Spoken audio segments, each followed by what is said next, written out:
recording there, and now we'll try to record on Stickam, which we've had a lot of trouble with.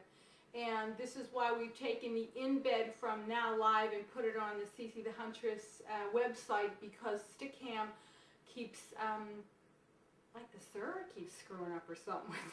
I don't know what their problem is, but you know, you lose a lot of people, you know, on the show, and we don't want that. So okay, we're up on Now Live, we're up on my website, we're up on Stickam.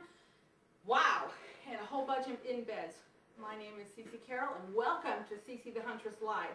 This week, hopefully, will be a repeat of last week, which you couldn't see anyways because the cameras kept screwing up.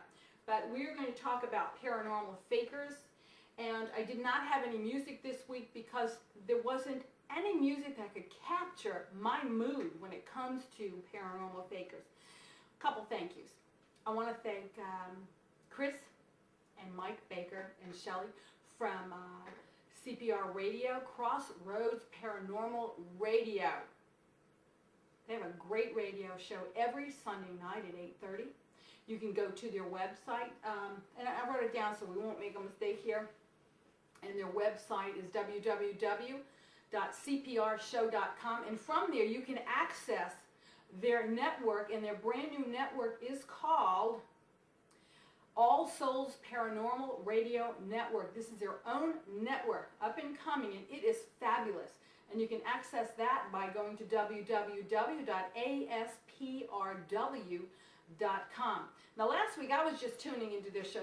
They've had me on as a guest, but they have every paranormal bigwig that they've come down the pike on their show. So I'm quite honored that they even want to interview me. So that I was thrilled, and they had, and I was excited to listen to Brian Harnos from Ghost Hunters and Ghost Hunters International. He was supposed to be a guest on their show, and I don't know what happened, but he never called in. And sometimes those things do happen.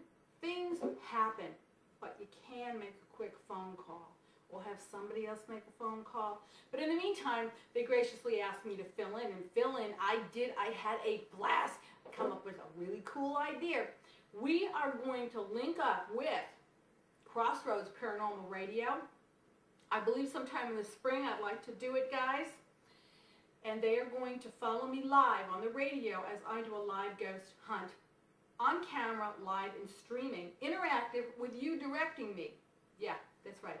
It won't be like a ghost hunter show where it takes you 6 hours to do something live and take 1, take 2, take 3, and all these things happening, and we think there's going to be a ghost come out and say boo to us. You know what? I don't think so. And on the thing on Ghost Hunters International, now we're coming to the Paranormal Fakers. I have received, and I can't tell you how much email I have received from people very upset about Ghost Hunters and their live 2008 Halloween broadcast, which, by the way, took 6 hours. Now, they were saying that one of the gentlemen, I believe it was Grant, his coat got tugged as he was walking, and you could clearly see it tugged. In fact, I think I watched that clip a billion times over and over and clicked through every single frame. There's also a really cool website on YouTube, and they recreated how that could have been faked, and I thought that was really neat. But I'm going to tell you, in Ghost Hunters' defense, like I said, it's going to be a short and sweet show.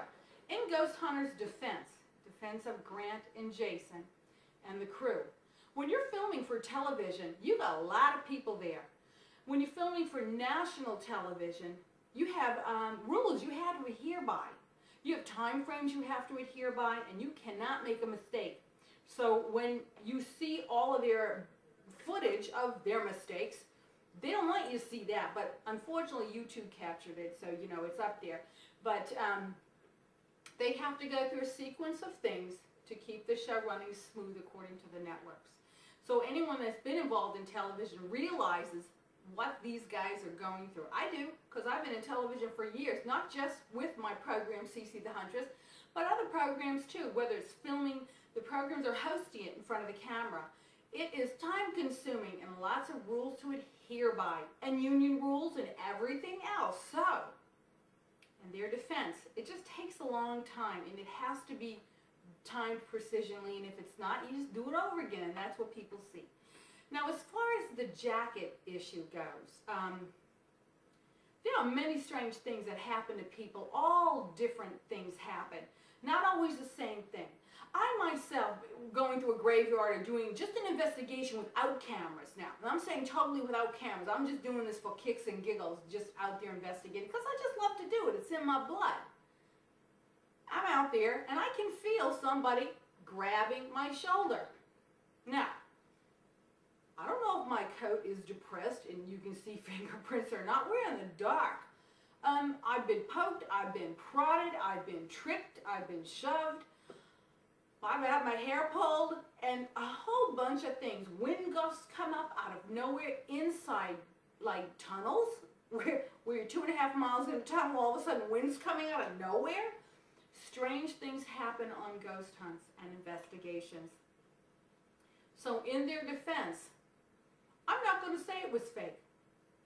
You have to have been there to know, and have to have planned it with them to know it's fake. Other than that, you have to believe them because you don't know. You were not there, you did not experience it, and you did not see it firsthand with your own eyes. You saw it through the medium of television. Their program is highly edited, very much so, to the point that I think I don't like that. Myself, my shows are raw and real, and in real time. Just a little different than what they do. And another thing with Grant and Jason and the crew there, they have a lot at stake here. They have families to support, groups to support. I really don't think at this stage in the game they are going to fake anything. There's a lot to lose here. It's their reputations, it's their honor. Their souls will be gone if they're faking, because there's many people that believe in them that would be so disappointed. So I'm going to say I don't think they faked one bit. Now, I do know people that have faked. I ain't going to rat anybody out. I don't have to, because I think you know them anyways. Or you know people of them, and you know what to stay away from. For instance,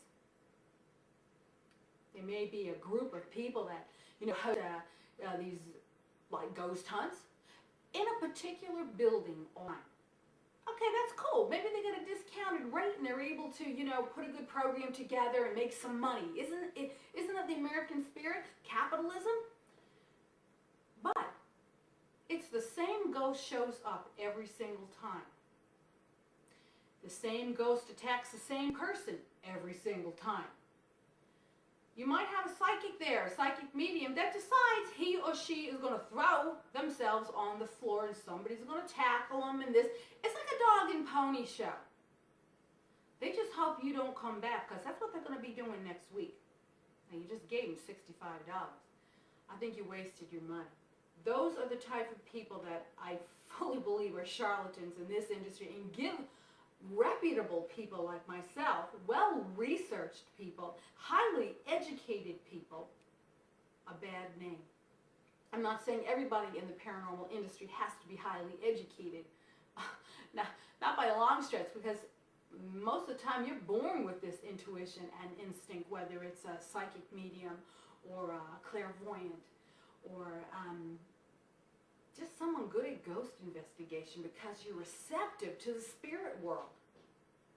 But if you find someone on a ghost investigation that just seems to be way out of line with stuff, I would say they're faking. The other thing is, if you're on an investigation and you're not like in a building or whatever, and you go out in a group and you get someone that's going to throw themselves on the ground again, to me, I don't go for that, because if you research psychic mediums and you research the phenomena of the spirit coming to them, or the ghost communicating with the dead, it's a very rare situation that they become possessed by some freaking demon out there and they're throwing themselves on the ground, spewing this stuff. And yeah, it does happen. It sure does. But in all my years of being born clairvoyant, communicating with the dead, being on ghost investigations, obtaining degrees in the field, yeah, legitimate degrees in the field of paranormal, I've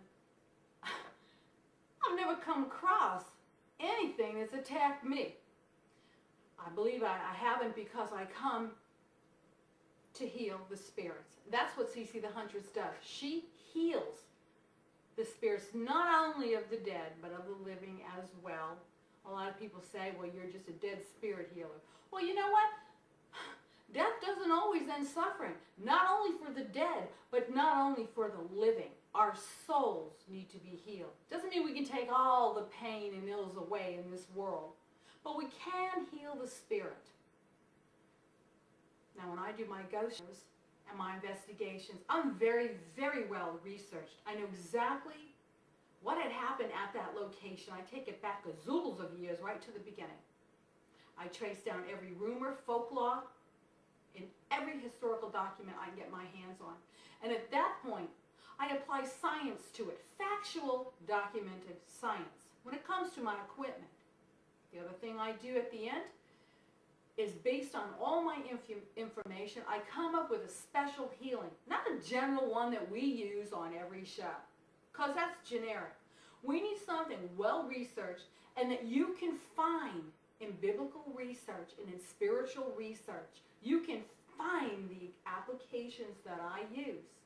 So in other words, what I'm saying to you is everything that I do is 100% real. And real can be pretty scary. I'm based in factual history, factual science, and factual spirituality. Those are cool things. So if you don't believe me, go to Google, go to a research site, go to an archive in a library and look it up. And you're going to say, that girl was telling the truth. She was 100% right. With the facts. So, getting back to my paranormal fakers. I hope I've enlightened you a bit about paranormal fakers and how to detect them. If they seem way too annoying, or way too receptive, or way too something, or way too out of line, well, they usually faking something for some kind of, I don't know, maybe they need a little bit of attention, and maybe counseling could help them with that too. And like I said, I'm not into ratting anybody out at all, but you know who they are. And in the end, it's really not worth the risk or the gamble from with anybody in the paranormal field to lie, to fake, to tell you like an untruth. Because it all gives us a bad name. So if you're looking for a paranormal expert that you can either, maybe they can mentor you or you could learn something from, I suggest looking at their work. Are they 100% real in their work? Do they work in large groups of people? Now, I find that ridiculous because there's the phrase, there's safety in numbers. Well, you better believe there is. Because you've got 35 people on a camera crew or 25 on a camera crew all jammed in a room filming. And I know what it takes to film because I've been in television many, many years now, behind the camera and in front doing hosting. I know it takes an enormous amount of people to get a show off the ground. I don't think there's going to be a ghost come in the room, say boo to you. Oh yeah, you find some evidence. It's going to take you a long time. A lot of these bigger ghost shows take 1 week to film 1 half-hour episode. Why? Because you got 25 to 35 people in the room. I go out alone with my videographer, and if need be, one other person. And that's one person from my audience. I take different people all the time because I want them to see and experience and hear what I do. And it's pretty frightening. I love to see them get all kind of scared. I don't get scared. I'm not afraid of the dark. I do get startled, but I'm more afraid of the living than anything else. I hope you've enjoyed this show tonight. Like I said, it's going to be short and sweet. Jason and Grant, I honestly believe you. I swear to God I do. I think you do a fabulous program there. But, for my own little kudos here, I am 100% live and real. And I don't take second take, third take, but I understand why you do. So love and peace to you guys. And love and peace to you guys, to my beautiful audience. And I will see you next week. Bye-bye.